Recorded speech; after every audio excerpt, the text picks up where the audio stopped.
Well, well, another castaway. Now that's something. I didn't see you coming ashore. Must have dozed off for a moment. Blazing sun today, isn't it? You look disoriented. I understand. It wasn't easy for me at first either. Sit if you like. The others should be back soon. They went to the cave nearby. Strange sounds coming from inside. Where am I? I'm no navigator or geographer, but I'd say... Ah, yes, of course. We're on some godforsaken island in the middle of the sea. The arse end of the world. Our fate's sealed. We'll die here, forgotten. We've been stuck for quite a while, and not a single ship has passed this way. Who exactly are you? Sir Lionel. You may have heard of me once or twice. Perhaps in one of those tales where a brave knight slays a monstrous man-eating beast that terrorized the countryside. Yes, that was me. Though some folk insist it was nothing more than an oversized boar. No? Don't ring a bell? Well then, perhaps this will. I'm Lancelot's nephew. Still not impressed. Ah well. How did you end up here? Our ship went down. I think some of us managed to get to a lifeboat. No, wait. There was a massive storm. We're the lucky ones the sea decided to spare and throw ashore. No, that's not quite right either. I don't remember. You'll have to forgive me. You're a castaway too, so you probably understand. Anyway, one thing's clear. Our ship sank.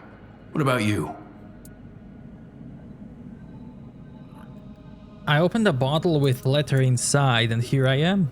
A bottle with a letter? I'm afraid you might have hit your head harder than you thought. Bottles with letters don't just carry people across strange dimensions, my friend. Unless it's some sort of twisted druid magic. You mentioned strange sounds. Maybe it was your mates? Oh, maybe. The other castaways are quite a cheerful bunch, all things considered. We've got a lot in common. Everyone's lost their memories and barely made it out alive. Funny, isn't it? Anyway, they went into the cave. Damn. Now that I think about it, that was quite a while ago. I'm starting to wonder if I should be worried. Blast it. Hey, could I ask you for a favor? Would you go find them and bring them back to the beach? Why don't you go yourself? During whatever happened to us, I messed up my leg pretty bad. I can barely walk as it is. I wouldn't stand a chance on those slippery rocks.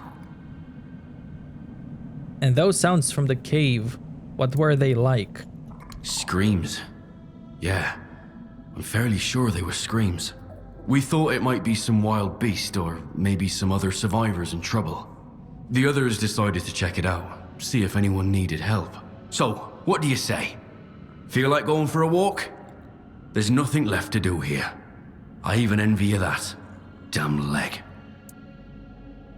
Sure, I'll check it. That's the spirit I like to see. Keep that up.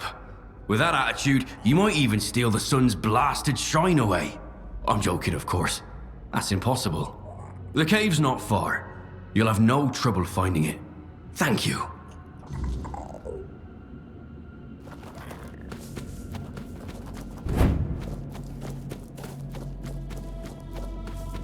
Like a lamb that wanders straight into the wolves' feast.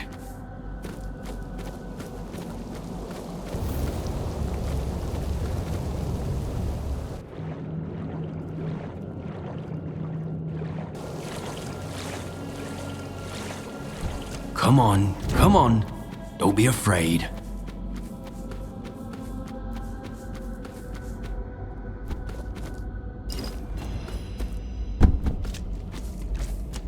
Funny that someone as proper as you had to end up as our guest.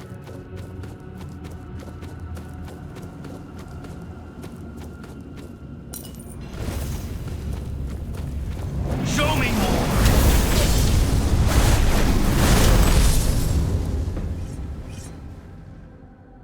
After all I've done for him, he couldn't even face me himself. What a coward!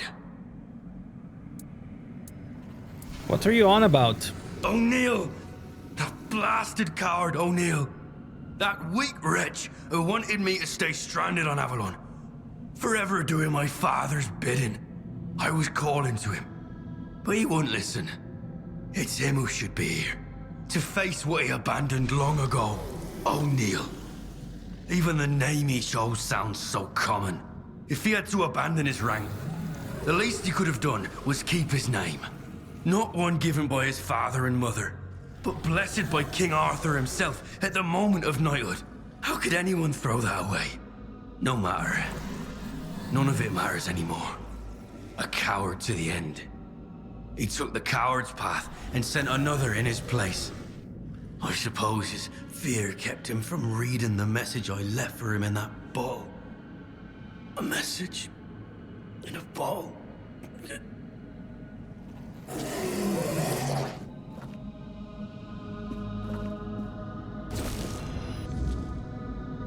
My loot!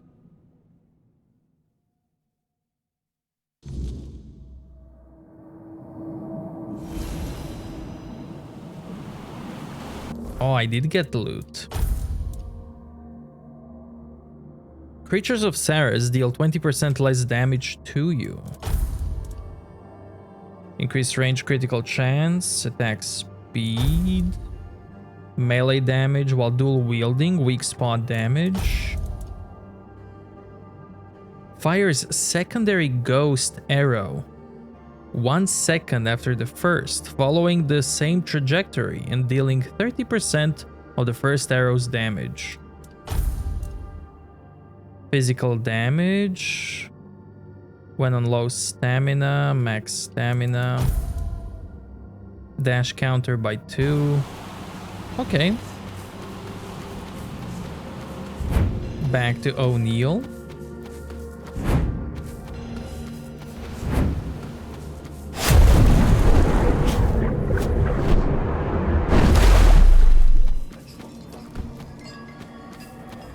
Ah, it's you. A fine day, isn't it? Wait, Farewell. there was a message. A journal.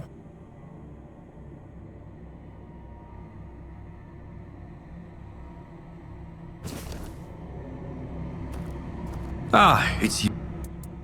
I managed to open your bottle. Really? You did? Was there a letter inside, or perhaps an object?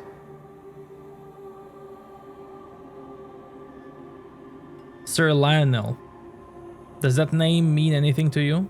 Sir Lionel. It sounds familiar. Did this Sir Lionel tell you anything of importance? Bottle was the key to the place where he was trapped. He had the letters.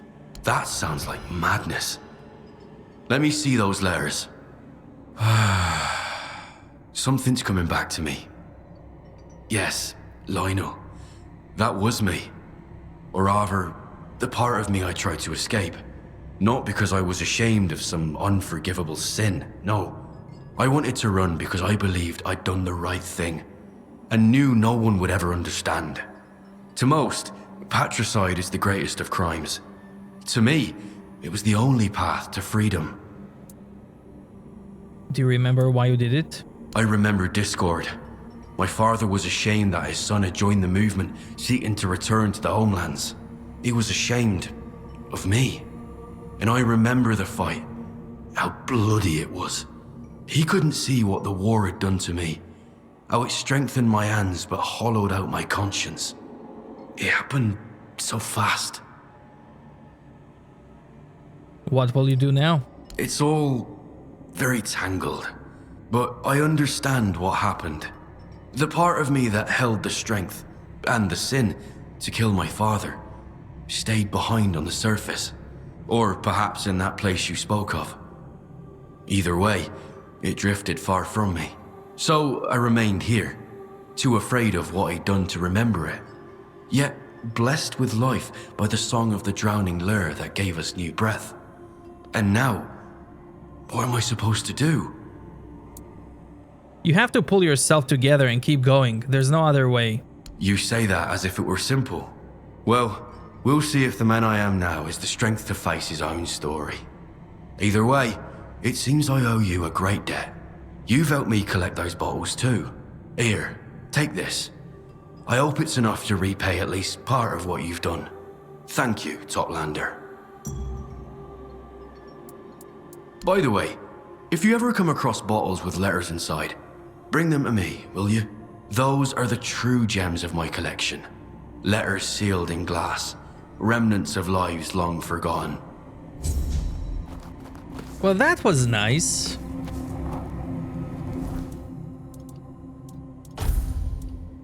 Increases max mana by 5% for every second spent in combat, up to 50%. That was nice. Now this side quest, and I believe that's the final one, if I'm not mistaken.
Current brought you back. Maybe it'll bring our miracles too. About the red floatlings. Oh, what about them? Have you caught any? Yes, I caught some for you. Really? So they do exist. Here, I prepared a reward for you. Take it quickly before I forget. Now, I guess I'll just eat them. Maybe don't look. And I feel exactly the same. Can you tell me something about the surface? Anything, really?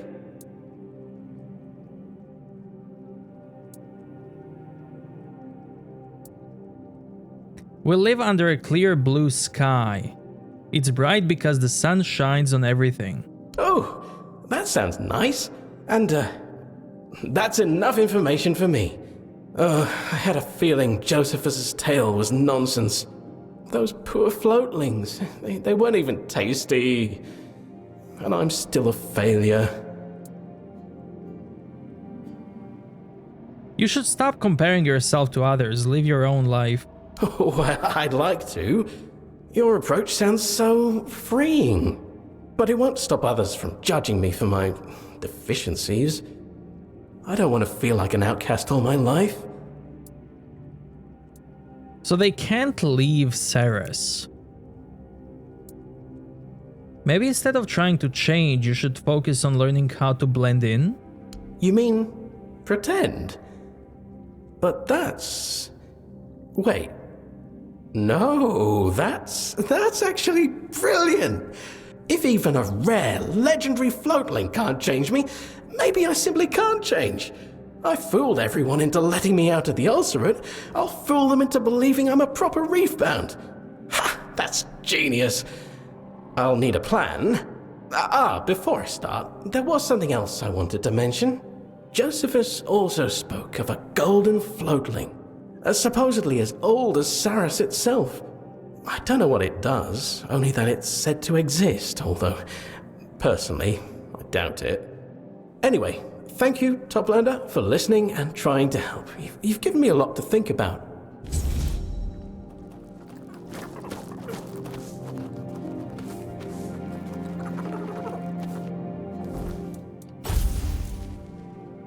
Increases damage by 30% when another spear is equipped. Looks like that's it. I only have main quest now. Time for main quest.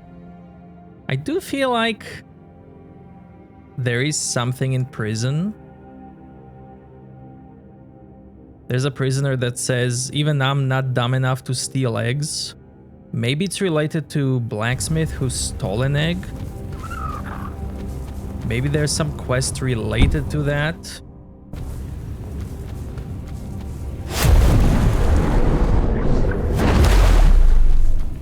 But let's do main quest. And I might check that sometime later.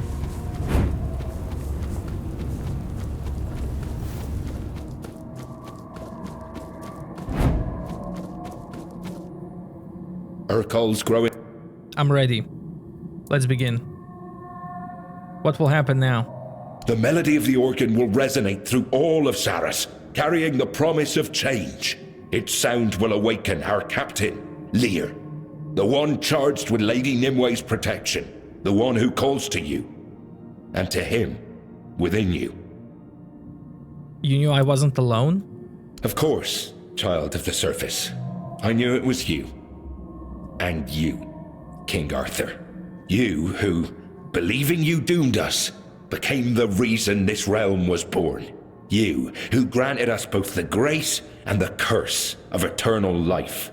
All of this is your doing, Arthur.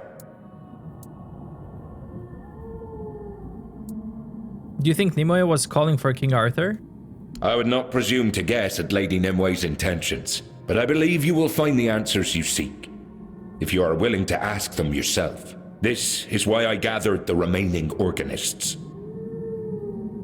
Was that gratitude or insult? It's hard to tell. You will learn in time. Perhaps we'll meet again. And when we do, I'll have your answer. But that depends on the choice you make in Lady Nimwe's chamber. Anything I should know before I meet Captain Lear? I can't tell you more than what you'll learn from Apps and Erkal. I served under him when he was still in his prime, but I wasn't there for his downfall. All I know is that little remains of the Captain Lear I once knew. Nothing human, at least. One way or another, you'll have to face him. It's the only path to Lady Nimwe's chamber. Let's do it. I'm ready. Excellent.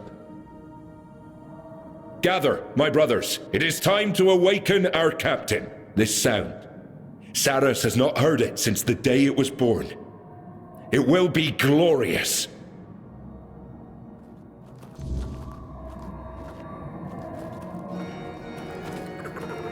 Yes, he's playing it.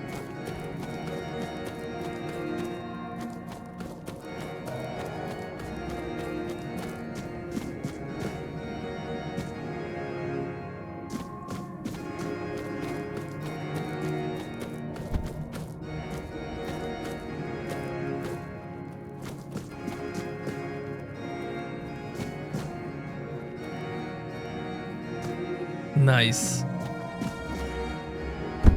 Time to go in. Do you wish to continue? Yes.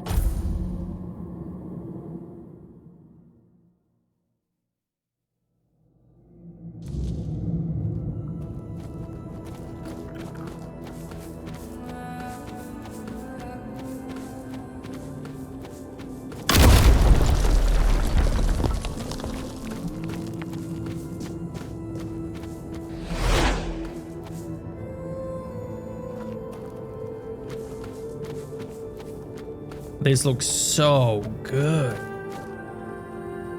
The music.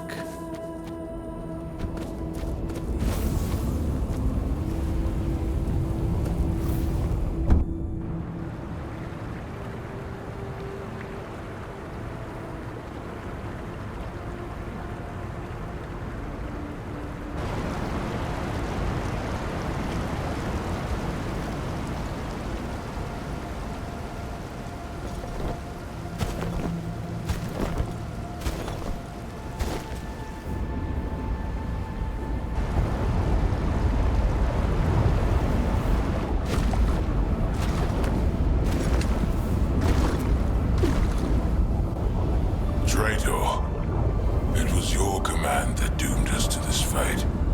You were supposed to let us go. In a way, you did leave. And you even forged a kingdom of your own. And for that, I should thank you. Sarras is no blessing. It is a curse. You saw what became of my entire crew. Before we made Sarras our home, we drowned it in blood. We fled one war, only to fight another. We helped conquer Avalon, only to be forced to fight again for our existence. That is not what we wanted when we left those shores.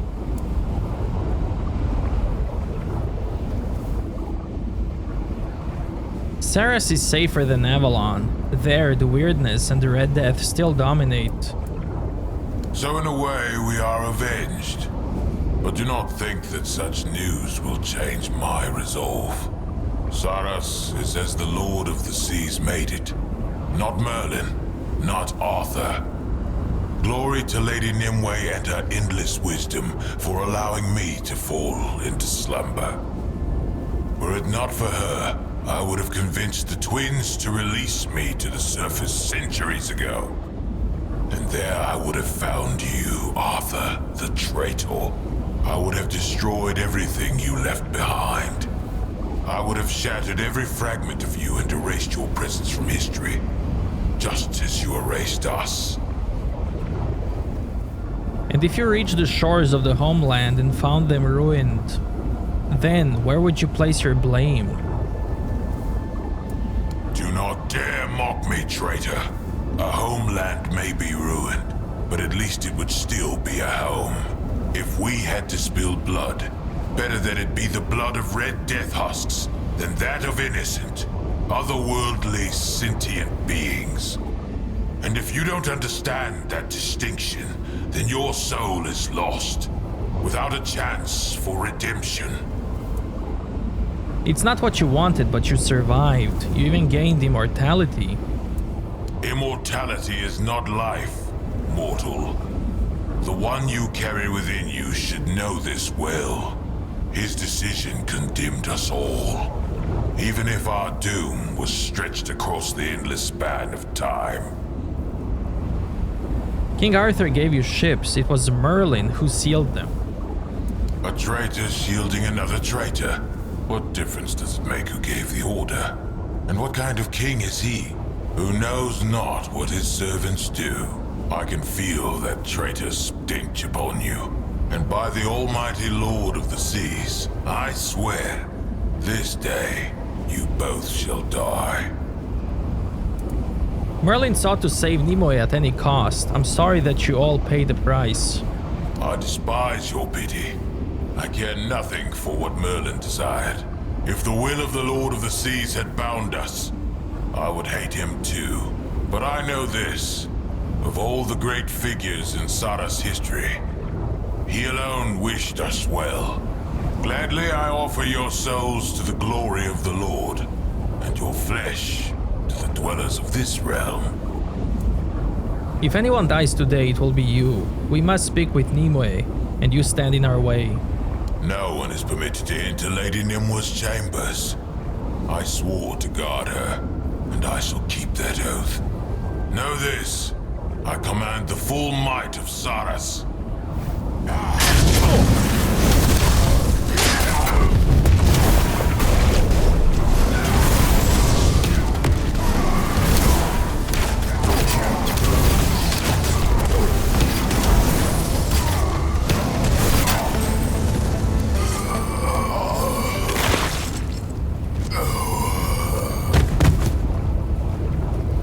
Dead Man's Vow. Captain Lear's Revenge.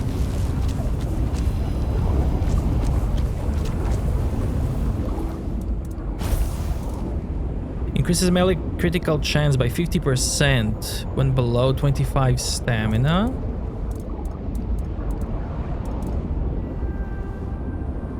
Slowly recharges itself over 30 seconds. Current charge 100%. Dealing damage increases recharge rate by 50% for 2 seconds. Shoots massive ball of energy, dealing damage and stunning enemies in area. Requires 10 endurance.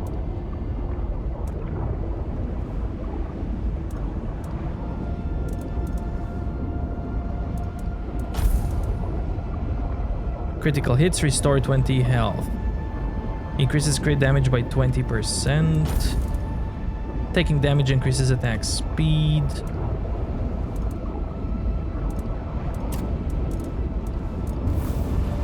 Okay.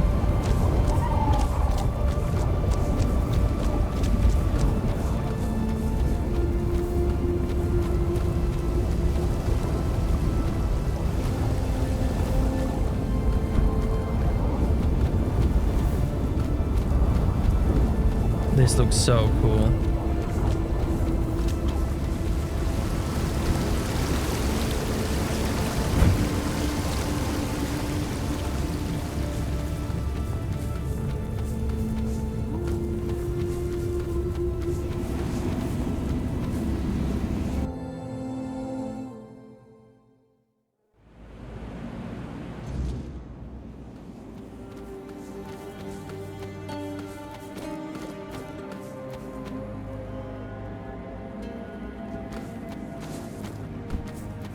Wow.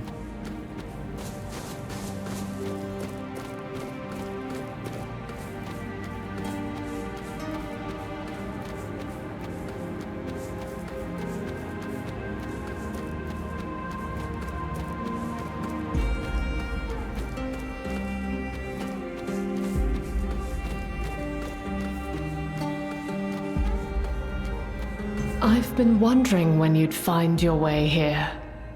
Your presence has rippled through all of Sarras. Wave after wave after wave. It reminds me of something. Someone. From a long time ago. How did you know I was here? I know all the comings and goings of Sarras. I am in every part of these depths. Swimming with the floatlings in the Ulcerate, gathering knowledge with the villagers of Tumbo, watching over Lear in his slumber, gazing into the endless dark of the sea.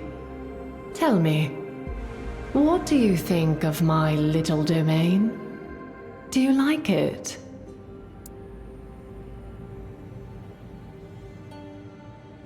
I do. More peaceful than on the surface. It is. All I've ever wanted was a peaceful place. To know how it feels. The quiet. The absence of fear. He gave me that. I should be grateful. Yet it still feels like a betrayal. Have you been awake all this time? Ever since I was sealed here, yes. I couldn't say how long it's been. Tell me, does the war still rage on? It ended nearly 600 years ago. 600 years? Huh. It feels twice as long, to be honest. Still, if you're here, I suppose we won. Though I shudder to imagine the cost. At least the new children of Avalon don't have to live in fear. Tell me, how is life on the surface now? The Red Death is here. I thought you should know. That brings me no joy. Although I must admit that I feel a touch vindicated. I always believed nothing good would come from staying on Avalon. Not after what Merlin and Arthur did to tame the island. To meddle with the laws of nature. There were bound to be consequences. Our ancestors should never have left the homelands. Every time I raised it, Red Death was the phrase they used to silence me. And now, it's here anyway. How bitterly ironic. I saw memories of your past. My troubled youth, you mean? And what? Are you wondering if I regret it now? If I feel I'm paying for my stubbornness, my arrogance, getting drunk on my own power? I'm afraid the truth is less dramatic. I was tired. I'd lost hope. And I wanted no part in Merlin and Arthur's vile practices. They stole our future before our lives even had a chance to begin. At least his betrayal gave me time to rest and to build something of my own.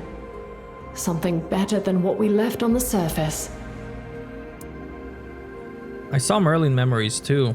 He sealed you here to save you. Save me? What do you mean? According to him and Arthur, your fleet would never have reached the homelands. All of you would have died as soon as you left Avalon. And because of that, he... Am I supposed to be grateful? Thank the great Merlin, wherever he is, for bestowing this honor on us. What kind of logic drove him to that? Everyone died anyway. Just because they didn't rest in peace doesn't mean they're living. I don't understand. If he knew that would happen, why didn't he tell me? If he told you the truth, would you have believed him? No, I don't think I would have. I'd have thought it was a ploy to keep me here. But I wouldn't have left without finding out for myself whether the danger was real. I was young, not an idiot, and people were relying on me. I wouldn't have led them to certain death just to spite Merlin. You really thought going back to Homelands was a good idea? Gods, I'm tired of this argument, even after all these years. Merlin said I was too young, that I didn't know the world. And he was right. Of course I didn't. How could I? My world was burning, and I had no hope it would ever stop. I'd had enough suffering, and he wanted me to add to it by lending my power to his abhorrent ideas. He didn't care about the future, only about finding a way to win the war. Did he succeed in the long run? Or has history proven that I was right all along? Aren't you here because the world is on the brink of collapse? It's easy to judge with hindsight. I had no such luxury. People of Avalon need a fleet again. History does love its circles, I see. Far be it from me to begrudge anyone wanting to leave these miserable shores, but you do know the fleet is bound to me, don't you? You're asking for my life, and for Sarras to fall. I thought letting people sail back to Homelands was your dream. It was. The circumstances are different now. What happens on the surface matters little to me. I have my own domain to tend to. You've been alive for a long time. Don't you want to die? You don't pull your punches, do you? What I want doesn't really matter here. Sarras is bigger than me. But if you truly wish to know, I do not desire death. I'm at peace here already. Yet, I wouldn't mind it either. As you said, I've been alive for a long time. If it were only about me, I wouldn't care either way. But it isn't. Your people are children of ancient terror and undead predators. They'll be fine. Perhaps. Yet this is their home. We are intertwined. Do you think Tumbo's thirst for knowledge came merely from proximity to the archive? Or that the creatures of the Ossurit feel the need to prove themselves only because of their father? I am them, and they are me. They will survive, most of them, but they will be untethered. You're right. I won't break the seal. Sarras doesn't deserve it. Thank you. I hope you mean that. I never loved Avalon. It gave me life, and then it took everything else. It never felt like home to me, but I know it does for so many. I truly hope things will get better for them one day.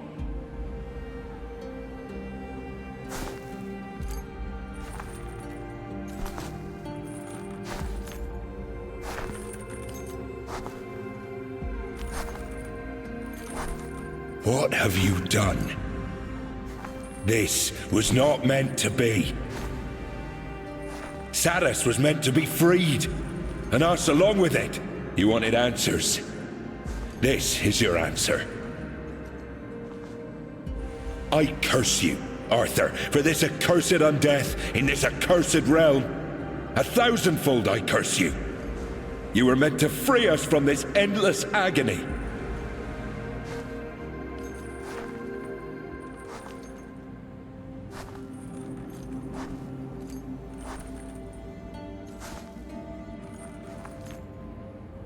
If Sarras is to remain, then I will make sure you become one with it. Wow, that's cool.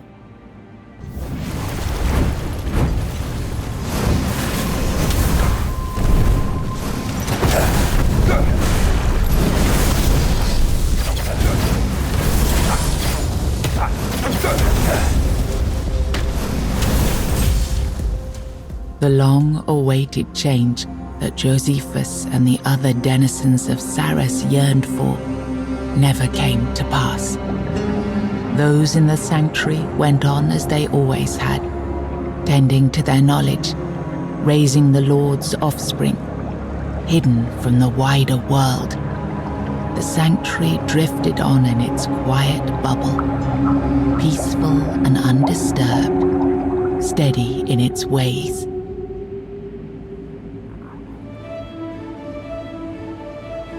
Wow.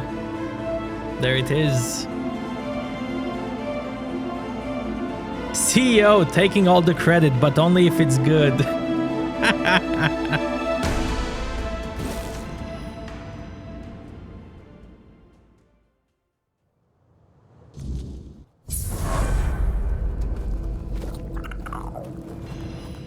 Whispers. Okay. I want to see what Arthur has to say.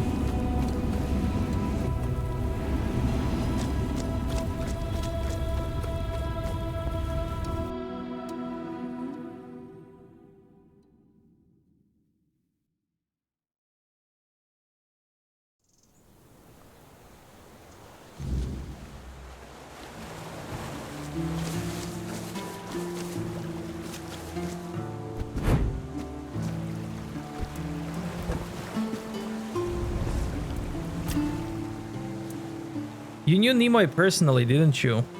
Yes, since she was a little girl. Merlin took her in after she lost her parents. He told me she had immense potential, even at a very young age. She learned quickly, so Merlin always kept her close. Even when she barely reached my knee, I had the feeling she didn't like me. Does it bother you that I spared Nimoy? Why would it? I condemned her actions during the war, but I never bore a personal grudge against her. She seems content with her existence and the small realm she commands, although I wonder if your visit has made her feel its fragility. Sparing her is what Merlin would have wanted. My only concern is that the fleet remains sealed, denying us a useful asset. Well, you're the one who told Merlin to sink it in the first place. Indeed. And I stand by my decision. It was the right one at the time. But a fleet is a fleet. Having it back might have proven advantageous. There is no point in dwelling on settled matters. Let us move on. We still have much to do. Why didn't she like you? I think she blamed me for Merlin's descent into increasingly questionable methods. She idolized him and, like any daughter, wanted him to be without fault. It was easier to blame my influence than face the fact that Merlin had never been who she believed him to be. You really didn't have a problem sending her to her death? What else could I have done? She ignited a rebellion against her king, and in a time of war. Treason remains treason. The sentence would have been the same. I decided against a public execution, not only to keep her from becoming a martyr, but because I would not force my friend to watch me set a blade to the neck of the girl he called his daughter. Do you still think she was wrong? Yes. Sailing for the homelands was madness. On that I will not waver. Yet the urge was born from her hatred of Avalon, what it took from her and what it was becoming. She judged that the foundations we were laying were rotten. And after all I have seen, I must admit she may not have been entirely wrong. Okay.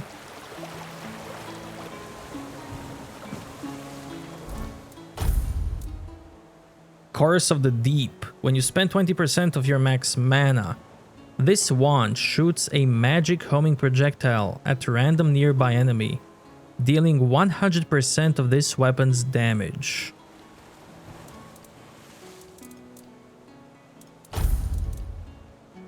Ooh, the helmet.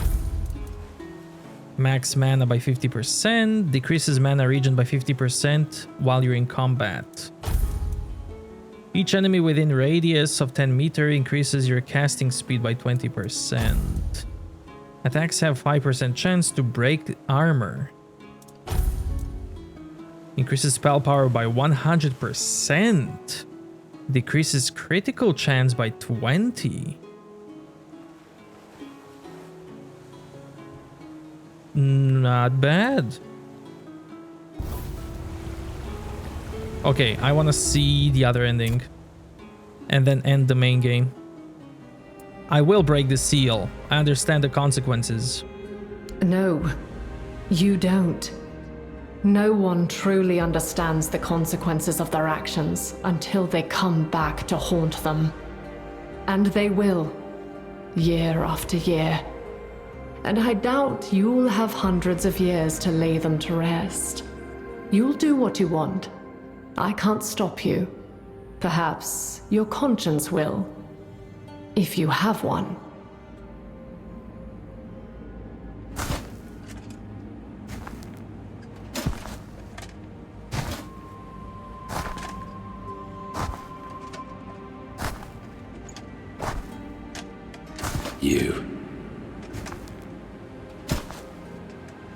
You had the cheek to disturb my lady.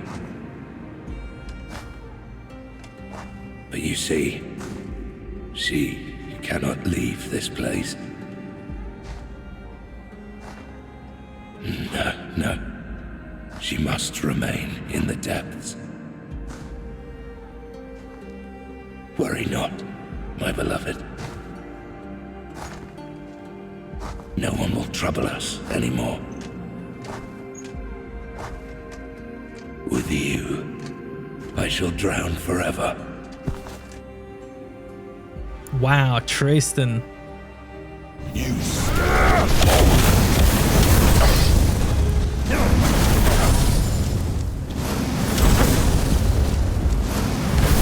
protect her. What else? Being set free into the vast sea was, at first, not easy for the denizens of Sarras. They struggled in a space that lacked the structure and order once kept by Nimue and the first crew. In time, however, they grew used to their newfound freedom and spread far and wide, slowly forgetting the place of their origin.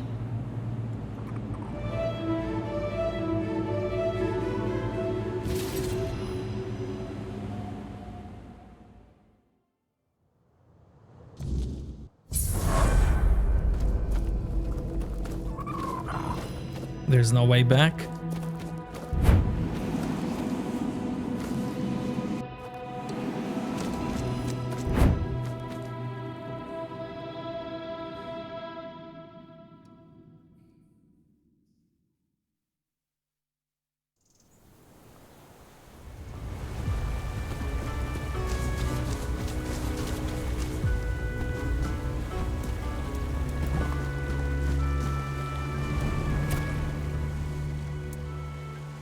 You knew Nimoy personally, didn't you?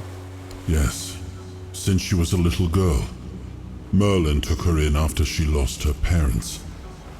He told me she had immense potential, even at a very young age. She learned quickly, so Merlin always kept her close.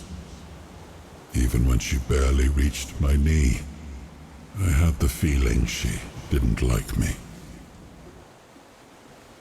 Do you think I made the right choice? Do you seek absolution from me, or condemnation? I will give you neither, my friend. If Sarras taught me one thing, it is that we cannot foresee the full consequences of our choices. When I told Merlin to sink the fleet, I never imagined an entire realm would rise from it. Now it is gone, and the fleet is free once more. But what happens after is out of your hands. What's done is done. The only thing we can do is move forward. Why didn't she like you? I think she blamed me for Merlin's descent into increasingly questionable methods. She idolized him and, like any daughter, wanted him to be without fault. It was easier to blame my influence than face the fact that Merlin had never been who she believed him to be.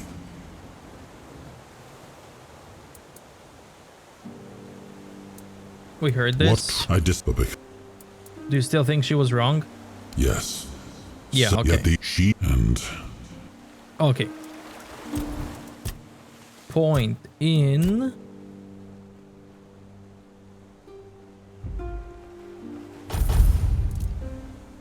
Attributes. Spirit. All.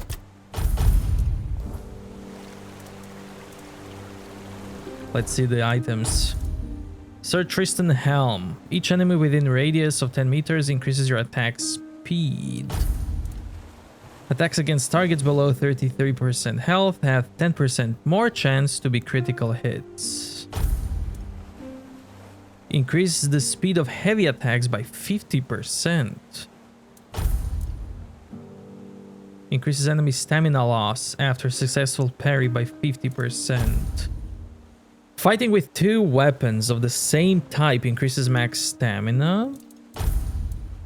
Physical attacks regenerate 10% of damage delta stamina, increases dash cost. Lover's Lament. Increases damage by additional 30% if enemy is wet. Oh my. Tristan's Pike. Light attacks cost 18 mana and shoot a burst of short-range wet projectiles. Heavy attacks cost 27 mana and create short-range wave of water, wetting enemies and pushing them back.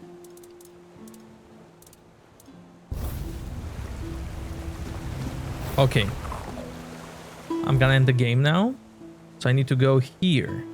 Before I go there, I have unfinished business in Forlorn Swords related to knights I dueled. One of them was in front of Horns of the South, another one was here, and the third one was in Forlorn Swords. So I'm quickly gonna do that. And then end this.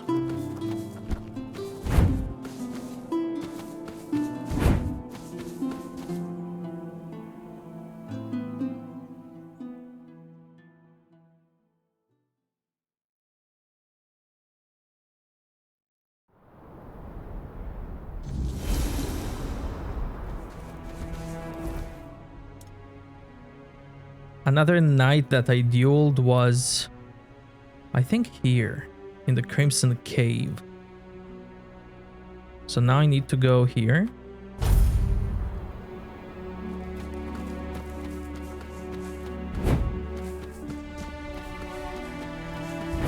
And sit on a chair.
Reduces stamina cost by 6%.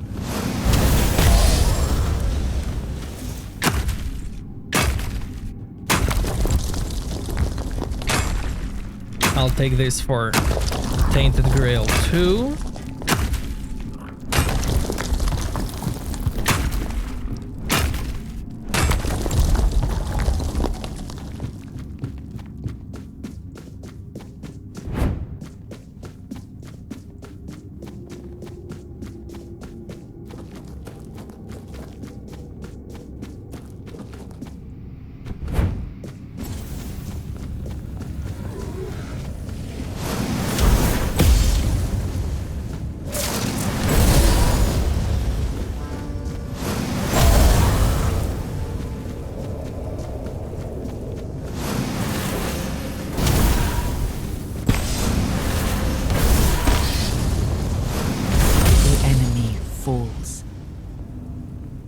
You watch as the last glimmer of life leaves his body with a mixture of triumph and well-earned exhaustion, darkness.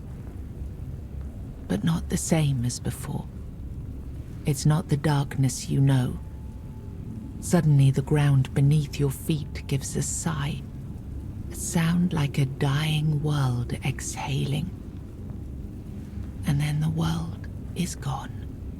This void is sideways, crooked.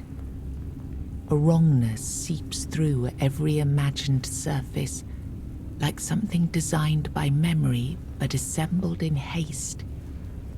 There are shapes, colors, and yet all are so dark. No shapes or colors can be discerned. Then, hooves. Dramatic entrance. 10 out of 10. Really. I half expected trumpets, a choir, and a rainbow. But no, it's just you. Again. You weren't supposed to be here.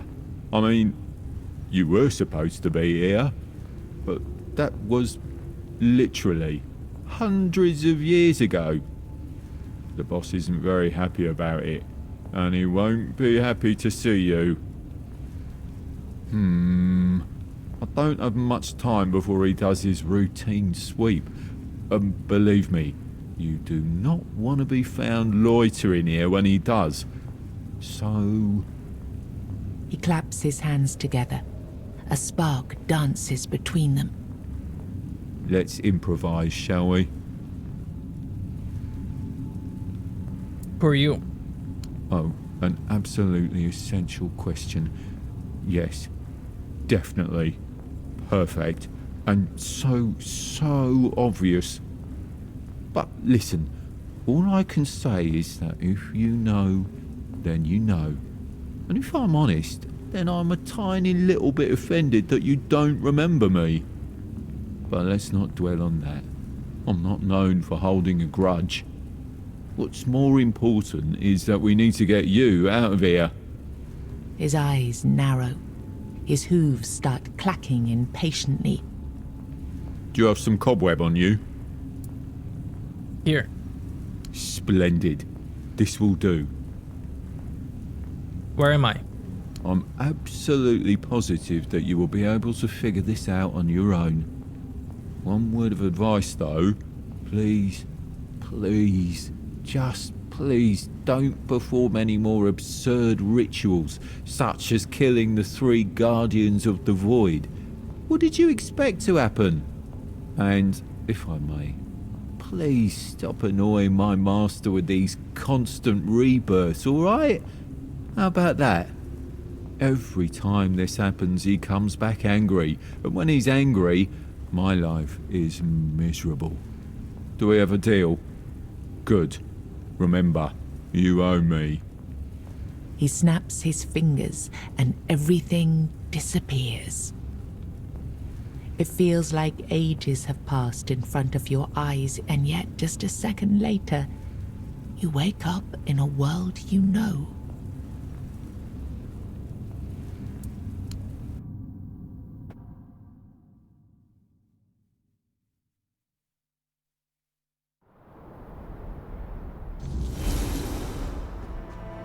And of course, I'm scammed out of my loot.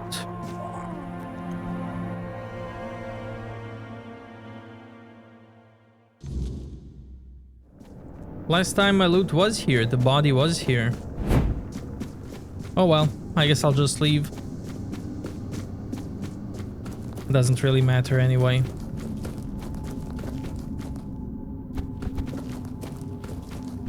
And now it's time for final main quest.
Oh, hello.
I've never climbed up here.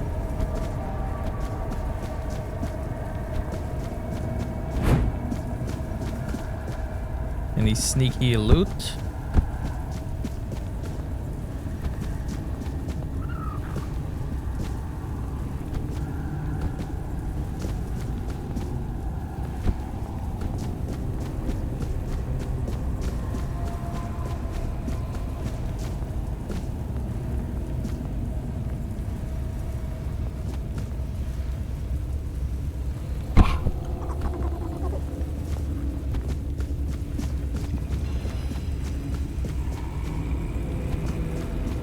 Sneaky death, more like.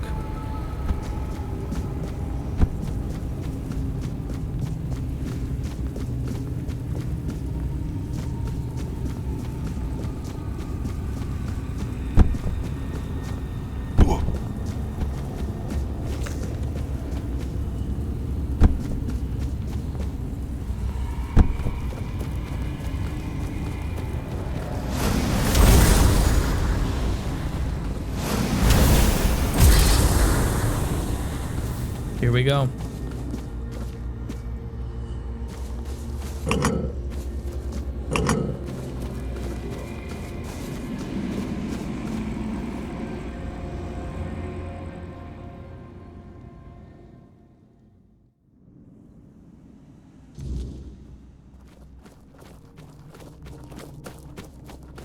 So, you finally made it. Took you long enough. I hope you're ready, because this is it. The beginning of the end. Ready for what? Ready to finish your journey, of course. You've come far, but every path ends somewhere. Yours ends here, in the heart of it all. You've been waiting for me? Philosophically, not you specifically, but someone like you. Literally, yes, and I was getting quite bored with the wait. What is this place? This is the Charred Conclave, a graveyard for druids, burned alive as scapegoats for the Red Death. It's a reminder of what happens when people fear what they don't understand. I'd like to know more about Charred Conclave. The druids were scapegoats? What did they do? They spoke out. They should have stayed silent, kept to their herbs and potions, but they didn't. They believed their ancient knowledge, ugly and painful truths from times long past, could save Avalon from the plague. And maybe they were right. But people don't want the truth when it's covered in blood. Ugly and painful truths? What do you mean? Cruel rituals, sacrifices, hard choices in search of real results. They called it wisdom, knowledge gleaned from the weirdness itself. But to the people, everything they did was unnatural, costly, and frightening. The druids believed their results would justify the costs. They thought Avalon would see them as saviors. But the people didn't understand, and fear turned to fire. So the druids were punished for trying to help? Well, the Red Church and their politicians made sure of that. The druids became a convenient enemy, a way to shift the blame and tighten their grip on power. It's always so simple, so banal, isn't it? I saw the graveyard above. Where are we right now? Well, death doesn't always mean an ending. It was a sacrifice so costly, so cruel, so pointless, that it tore a rift in the fabric of this world. An ultimate wound. And so you're the closest you'll ever come to seeing the true shape of this world. Why were you waiting for me? To greet you. I was once where you are now. A knight with questions, searching for answers. That search led me to this place. And here I found my answers. Now it's your turn. What can I expect? Well, first you're going to meet my former employer. We don't see eye to eye anymore, but we both realize that our collaboration yields results, as shown by you being here. He'll try to sugarcoat the hard truths I've been telling you from the beginning, spin them differently. Never mind. Why waste time here talking about it when you're just a step from the end? It's best if you just go forth and see for yourself. Just remember, this is the point of no return. Once you step through, there's no going back. But if you've come this far, I suppose you already knew that. Go on. He's waiting for you.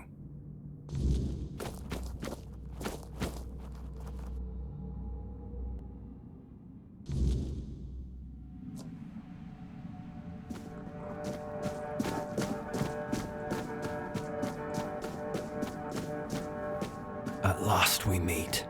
I've heard much about you. Your choices, your determination. Caradoc isn't easily impressed, but he was impressed with you. Few dare to seek the truth buried in Avalon's shadows. Fewer still make it this far. I was the first. Caradoc followed when my brethren burned and the tear opened. And now, here you are, a truly rare and joyful occasion. Who are you exactly? Oh, forgive my lack of manners. I am Orin, the last apprentice of Merlin and the last archdruid of Avalon. I've carried the weight of this land's secrets longer than I care to admit. But names mean little. What matters is the task before us. What is this place? What lingers here, it's older than Avalon. Older than anything we know. What you see is the beginning of weirdness itself. Its purest form, raw potential, unshaped by anything but its lack of boundaries and limits. Beautiful, isn't it? What do you want from me? Oh, precisely the opposite of what Caradoc wants. I want you to help me resurrect King Arthur. Properly this time. So he wants to kill him properly and you want to resurrect him properly. Ridiculous, I know. But yes, that's what it boils down to. At some point, we stopped seeing eye to eye and chose different paths. Ultimately, though, both our paths led to you. How? Yes, please let me explain. By the end of his life, Arthur became obsessed with his legacy. He left mementos, artifacts that embodied the virtues he wanted Avalon to preserve. Excalibur, a symbol of loyalty and sacrifice. The crown of Pendragon, a beacon of courage and resilience. The shield of Palamedes, wisdom and independence. But Merlin and the others didn't believe that would be enough. The memory of war and the fragility of peace was still too fresh. So they acted. When the king died, his soul wasn't allowed to move on. It was shattered, bound to those artifacts. A clever solution, but ultimately flawed. Why would they divide King's soul? They feared losing what Arthur represented more than losing Arthur himself. They thought the king's essence would endure if bound to his relics. What was flawed about it? You can't pick and choose with a soul, but that's exactly what Merlin did. He focused on 3 parts of Arthur: his strength, wisdom, and courage. He left out 2 pieces. One, tainted by the Four Dwellers' magic, was deemed too dangerous. The other was his humanity, the most fragile part. Merlin thought compassion and doubt were weaknesses, unfit for a king. Without them, Arthur became hollow. A king with power, but no heart. That way, Avalon's greatest failure was born. Didn't anyone try to resurrect Arthur as a whole then? I tried. And I found his humanity. It's here, bound, kept safe. But the Four Dwellers' aspects was left to drift, untethered between worlds. Finding it needed more than magic. It needed someone like you. Me? The horrors you endured on that island gave you something no one else has. You can move through the weirdness, touch it, and return whole. That's why you found the king's soul, bound it to yourself, and came back. So everything I went through was part of your plan? You flatter me. No, I couldn't have predicted all of that. I merely nudged the Red Church in the right direction and asked Caradoc to assist where I couldn't. I can see you're still doubting me. What do you want to achieve? I want to bring back our king, whole and complete. I want him to lead again and safeguard Avalon's future. What if this resurrection fails again? It won't. This time, Arthur will be whole. A king must be more than power. He must be human. That balance is what will save Avalon. Why do you want this so much? because I've seen what happens without him. Weirdness preys on the weak, and the people are too divided to stand against it alone. Arthur is their only hope. Ever they're left without him, without guidance, chaos takes hold. Division festers. You've seen it during your journeys. If things continue this way, Avalon will tear itself apart long before weirdness finishes the job. Even if he's whole, what if people won't follow him? They will follow him. That's what people do. When weirdness comes to their doorstep, they'll beg for a savior. And Arthur will answer the call. Help me bring the king back, whole and complete. That's all I ask of you. Now you need to go further. I made my case. Please keep in mind what I told you. This is the only way for Avalon to survive.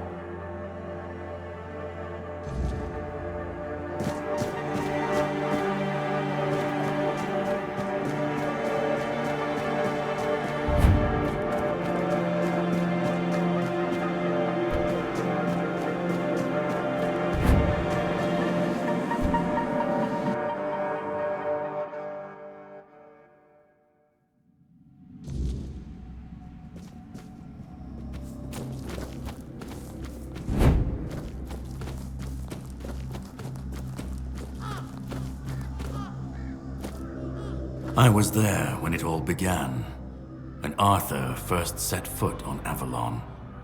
I was a knight in his army. We believed in him, in his dream, in his kingdom. And for a while, it was glorious. Every battle felt like a step closer to peace. Every sacrifice justified by the dream we shared. But then came the cost.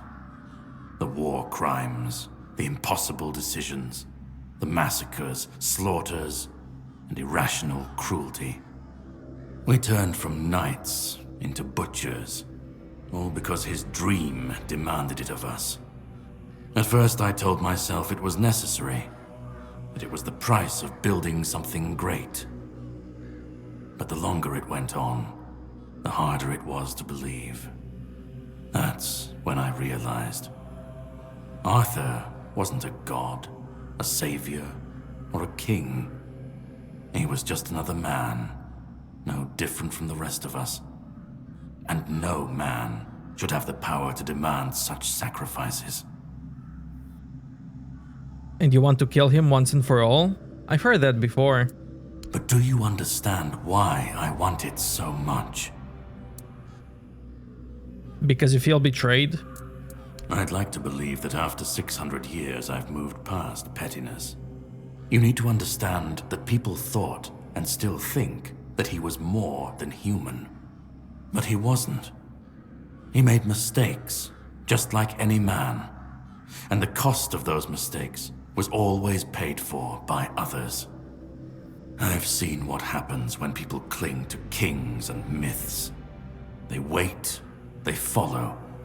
They waste their lives on promises that never meant anything. But that's not my problem. I'm not here to fix Avalon or to free anyone. What comes after doesn't matter. Let it all burn.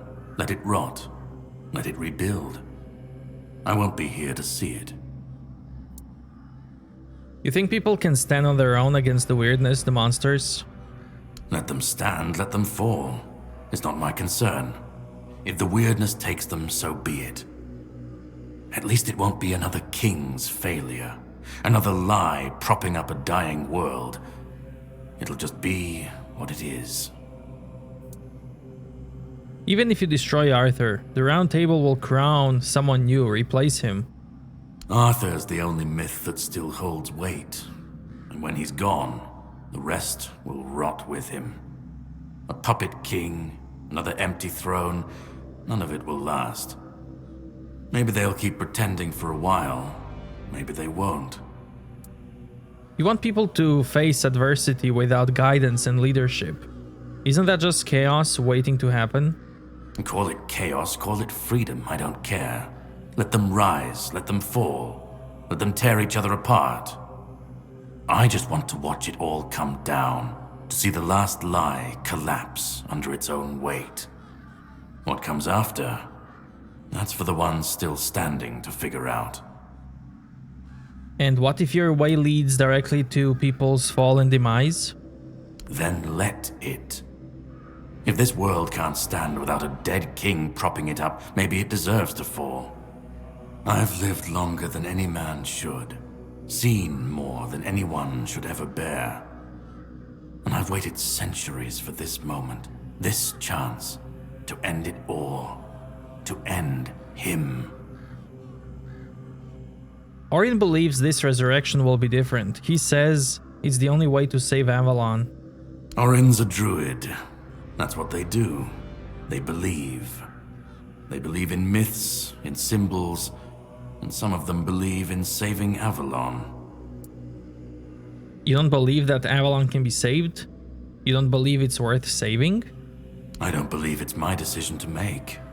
Not Orion's, not Arthur's, not mine. I've watched this cycle turn too many times. I have no stake in what comes after, only in making sure this nightmare finally ends. We were fools to tamper with forces we didn't understand.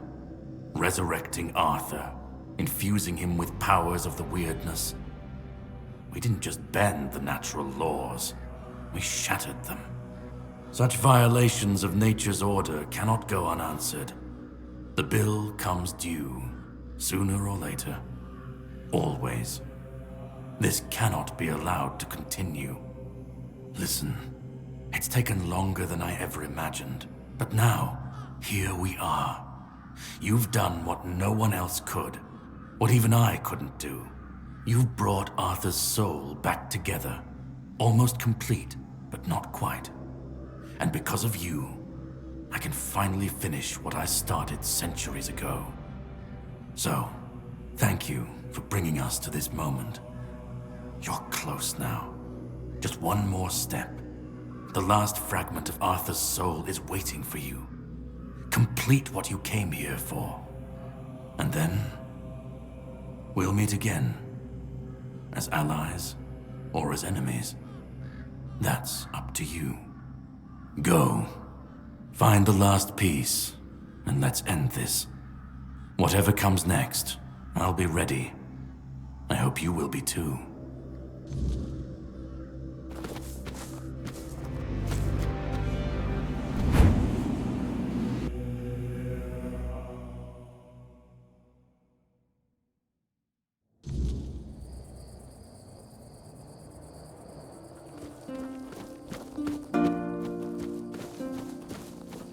Love this place.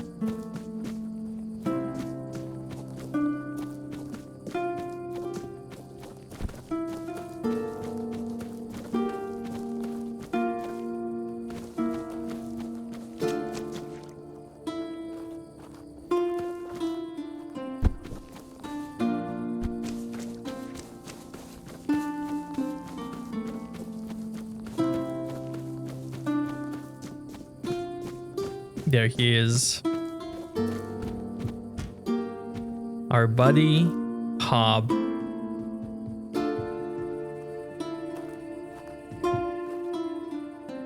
You've come.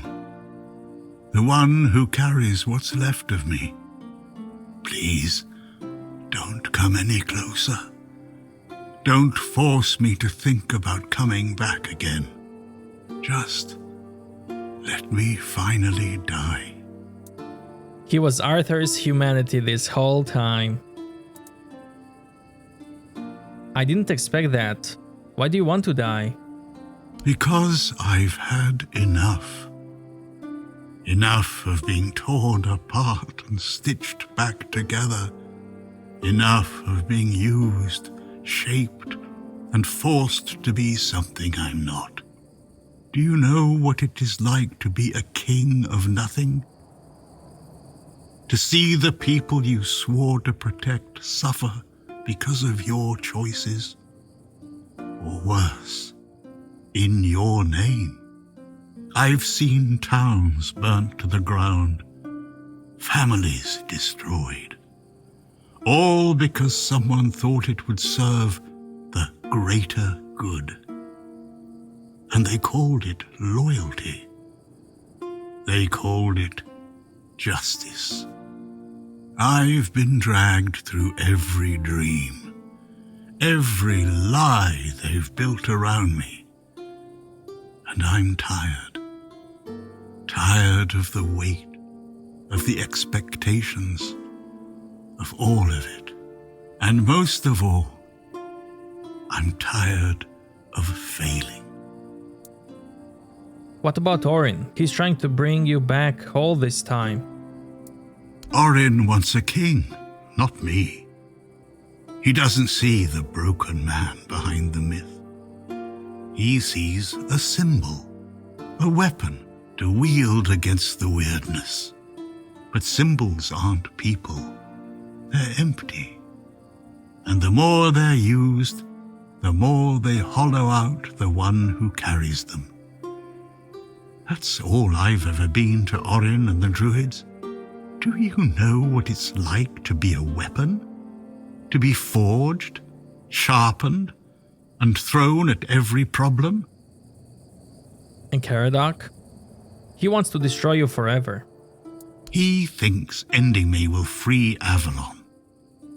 But what then? Without an idea, a light to guide them, they'll stumble, lose their way, and turn on each other. People always seek something to follow, something to believe in. Take that away, and they'll tear each other apart trying to find it. Or worse, build something even crueler in its place. What is it in death that you want? I want release. I want to stop being a tool in their endless struggle. Kill me. Destroy the last piece of me and use the energy however you wish.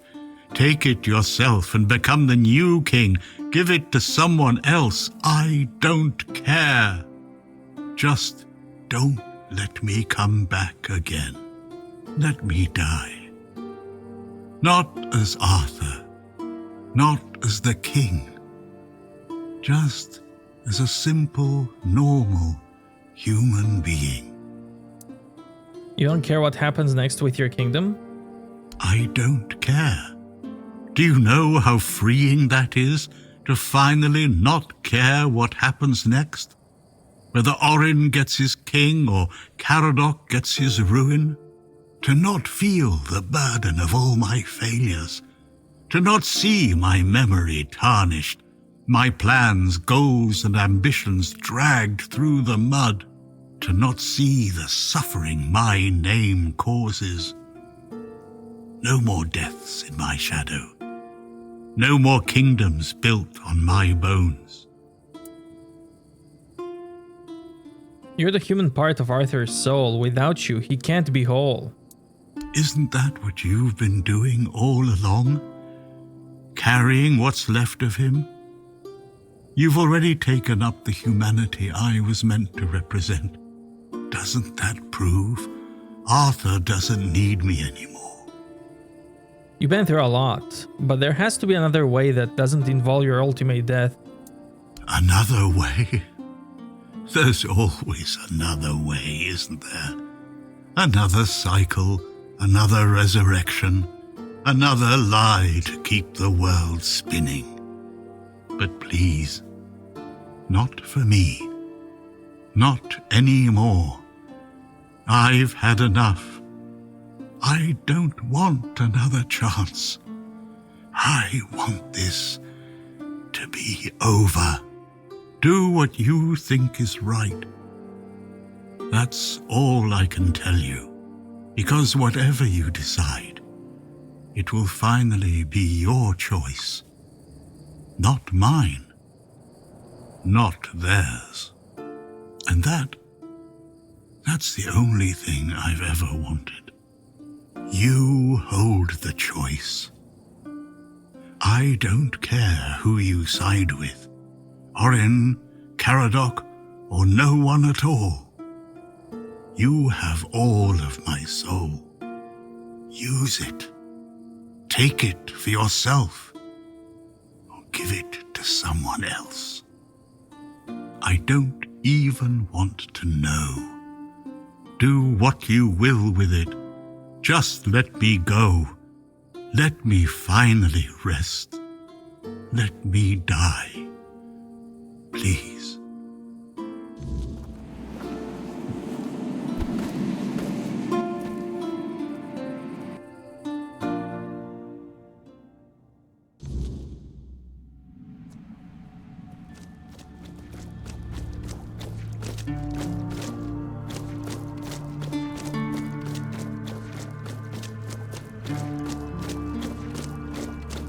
Help me bring the king back, whole and complete.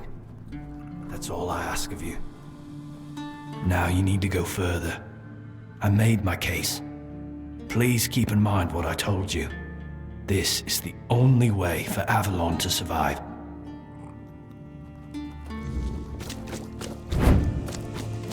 Go on. He's waiting for you. Nice to see you. Let me go. Let me finally rest.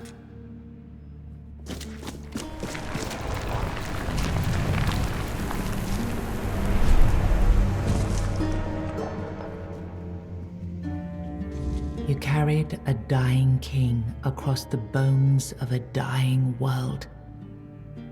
Now you stand before what started it all. An idea.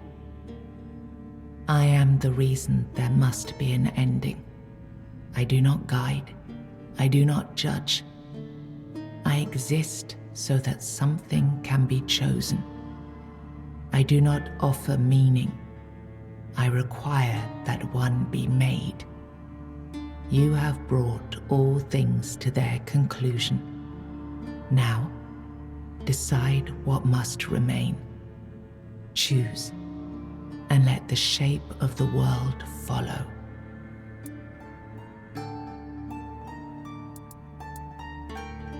What if I choose Orin's path? You will vanish into the story you chose to restore. What if I choose Caradoc's path? You will break the frame, and what follows will not remember you. What if I take King's soul for myself? You will be seen. You will be followed. You will be blamed. What if I give King's soul to someone else?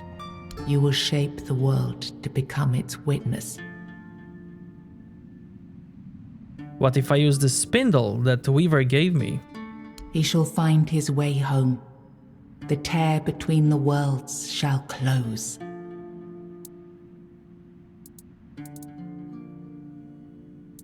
The best thing to do is to use the spindle.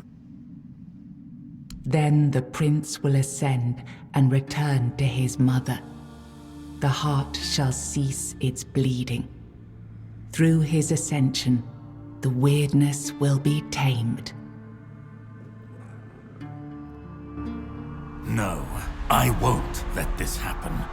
Not again.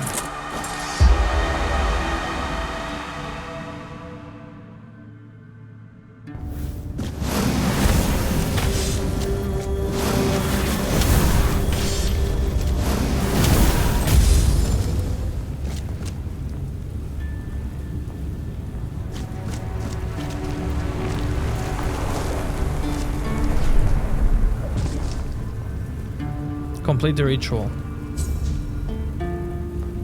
You uncovered the truth buried in the weirdness and used it to return Arthur to where he truly belonged, ending the cycle and securing Avalon's future.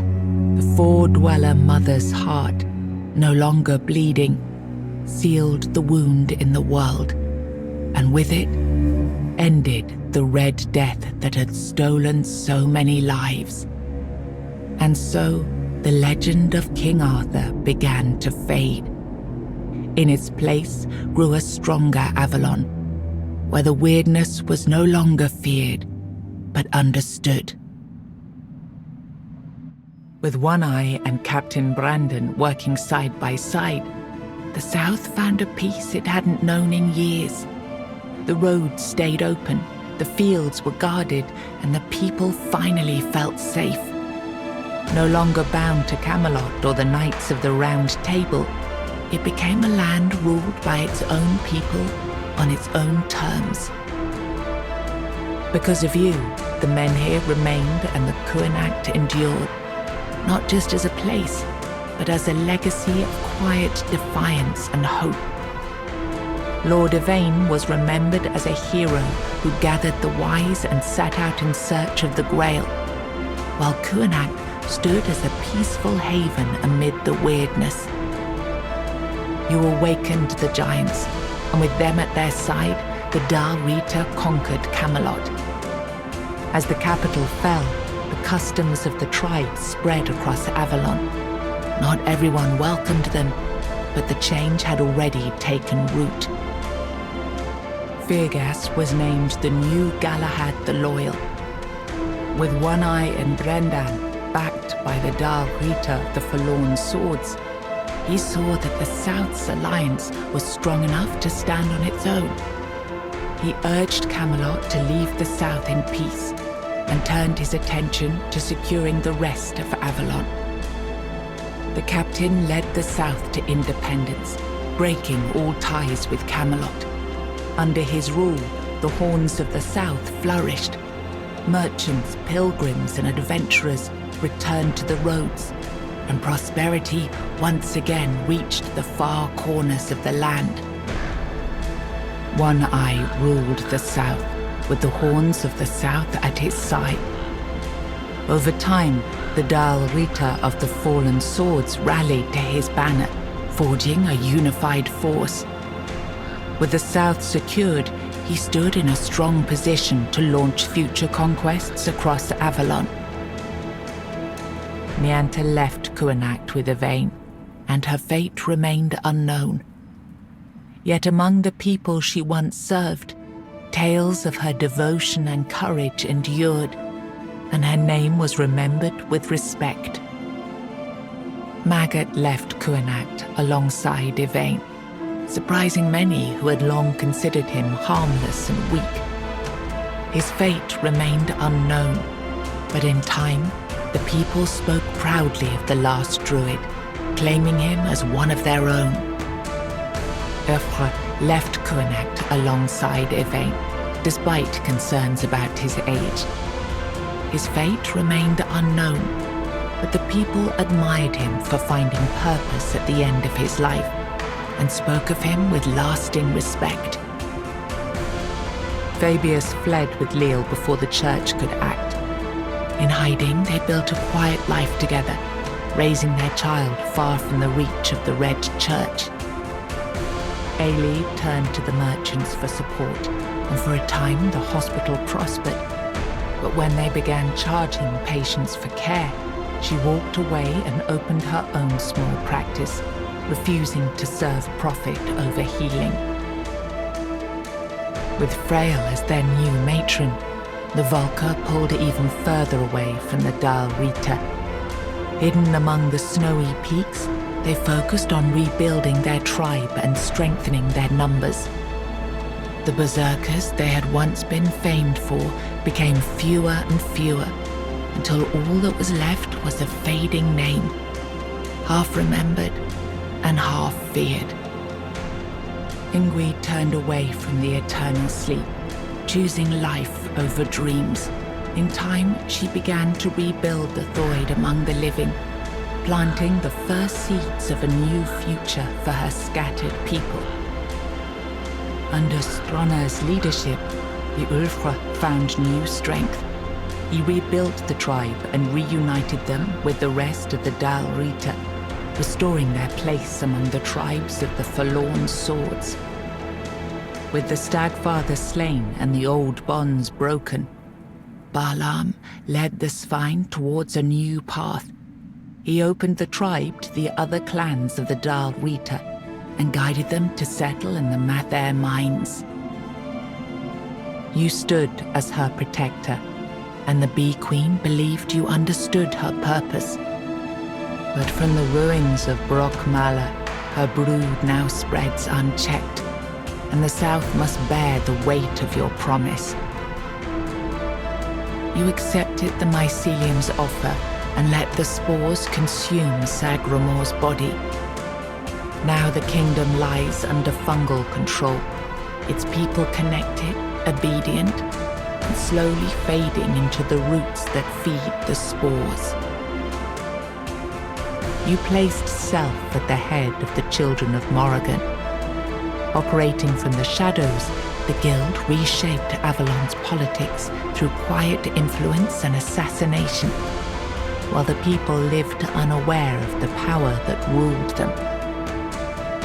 You chose to dismantle the children of Morrigan. There were no more crows to carry out her will, for now.